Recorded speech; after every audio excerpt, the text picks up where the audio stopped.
നമസ്കാരം, news prime മലയാളത്തിലേക്ക് സ്വാഗതം. രാഹുൽ ഗാന്ധിക്കെതിരെ BJP ബോധപൂർവം ഹേറ്റ് ക്യാമ്പയിൻ നടത്തിക്കൊണ്ടിരിക്കുകയാണ്. ഈ രാജ്യത്തിൻ്റെ സുരക്ഷയ്ക്ക് തന്നെ ഭീഷണിയാണ് എന്ന് അമിത്ഷാ വലിയ രീതിയിൽ രാഹുൽ ഗാന്ധിക്കെതിരെ പറയുന്നത് കൃത്യമായ ഒരു സ്ട്രാറ്റജി ലക്ഷ്യം വെച്ചുകൊണ്ടാണ്. രാഹുൽ ഗാന്ധി ഇന്ത്യൻ പ്രതിപക്ഷ നേതാവായതിനു ശേഷം അദ്ദേഹം നടത്തിയ പാർലമെൻറ്റ് പ്രസംഗം ഉൾപ്പെടെയുള്ള കാര്യങ്ങൾ ശ്രദ്ധിച്ചാൽ നമുക്കറിയാം നരേന്ദ്രമോദിക്കും അമിത്ഷായ്ക്കും എത്രമേൽ ഭീഷണിയായി കഴിഞ്ഞിരിക്കുന്നു. അവരുടെ അധികാരം നിലനിർത്താൻ വേണ്ടിയുള്ള തത്രപ്പാടാണ്. എപ്പോൾ വേണമെങ്കിലും BJP സർക്കാർ പൊളിയും, താഴെ വീഴും. അത് വലിയ രീതിയിൽ തടയണമെങ്കിൽ രാഹുൽ ഗാന്ധിയെ അറ്റാക്ക് ചെയ്യണം, രാഹുൽ ഗാന്ധിയെ സൈബർ ബുള്ളിയിങ് ചെയ്യണം. അതിനുവേണ്ടിയുള്ള കൃത്രിമമായ നീക്കങ്ങളാണിപ്പോൾ BJP തന്ത്രപൂർവ്വം ആവിഷ്കരിച്ചു കൊണ്ടിരിക്കുന്നത്.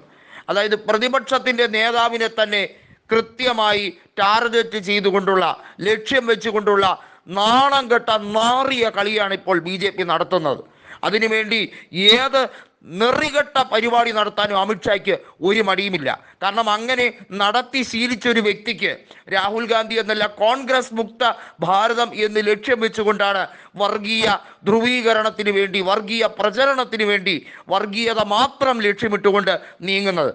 അവർക്ക് മനുഷ്യരെന്നില്ല, എപ്പോഴും വർഗീയത മാത്രം പറഞ്ഞ് ജനങ്ങളെ ജാതീയമായി തമ്മിൽ തല്ലിക്കുക, അതാണ് അവരുടെ ലക്ഷ്യം.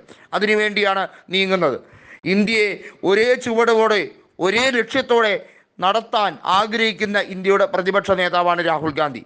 ഇന്ത്യ എന്താണെന്ന് കണ്ടറിഞ്ഞ നേതാവ്, രാജീവ് ഗാന്ധി എന്ന ധീര രക്തസാക്ഷിയുടെ മകൻ. ആ രാഹുൽ ഗാന്ധിയാണ് രാഷ്ട്രീയം പഠിപ്പിക്കാൻ ഇന്നലെ വന്ന അമിത്ഷാ ശ്രമിക്കുന്നത് എന്നുള്ളതാണ് ഇതിൽ ഏറ്റവും വലിയ വിരോധാഭാസം. മാത്രമല്ല, രാഹുൽ ഗാന്ധി രണ്ടാം ജോഡോ ന്യായ് യാത്ര നടത്തിയതോടെയാണ് ഇന്ത്യയിൽ വാസ്തവത്തിൽ പ്രതിപക്ഷം ഒരുമിക്കാൻ തന്നെ തുടങ്ങിയത്. ആ ഒത്തൊരുമ, ആ ഒരു ശാക്തീകരണം, അത് അമിത്ഷായ്ക്ക് ചിന്തിക്കുന്നതിലും അപ്പുറത്തേക്കാണ്. BJPയുടെ പല ശക്തി ദുർഗങ്ങളും ഈ ലോക്സഭാ തെരഞ്ഞെടുപ്പിൽ കടപുഴകി താഴെ വീണത് നമ്മളെല്ലാവരും കണ്ടതാണ്. അതോടുകൂടിയാണ് അമിത്ഷായുടെ എല്ലാ രീതിയിലുള്ള കള്ളക്കളികളും തകർന്നടിച്ചത്. ഇപ്പോൾ രാഹുൽ ഗാന്ധി ടാർഗറ്റ് ചെയ്തിരിക്കുന്നതും അമിത്ഷായുടെ മകൻ്റെയും നിഗൂഢ പദ്ധതികളെ കുറിച്ച് തന്നെയാണ്.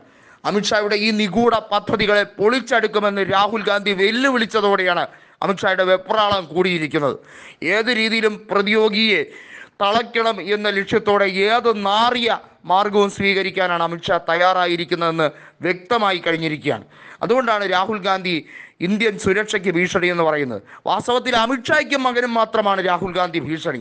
അവരുടെ രാഷ്ട്രീയ കളികൾ ഇനി ഈ ഭാരതത്തിൽ ചെലവാവില്ല എന്ന് അവർ മനസ്സിലാക്കിയതോടെയാണ് അവർ രാഹുൽ ഗാന്ധിയെ ടാർഗറ്റ് ചെയ്യാൻ തുടങ്ങിയിരിക്കുന്നത്.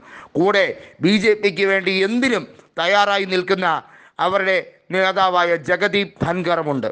ജഗദീപ് ധൻഖറും ബംഗാളിൽ ഒരുപാട് കളികൾ കളിച്ചു നോക്കിയതാണ് ഗവർണറായി ഇരിക്കെ BJPയെ തൃപ്തിപ്പെടുത്താൻ. പക്ഷെ ഒരു കളിയും ചെലവായില്ല എന്ന് മാത്രമല്ല, ഒരു പരിപാടിക്കും മമതാ ബാനർജിയുടെ മേൽ വിജയം കൊയ്യാൻ ജഗദീപ് ധൻഖറിന് കഴിഞ്ഞില്ല.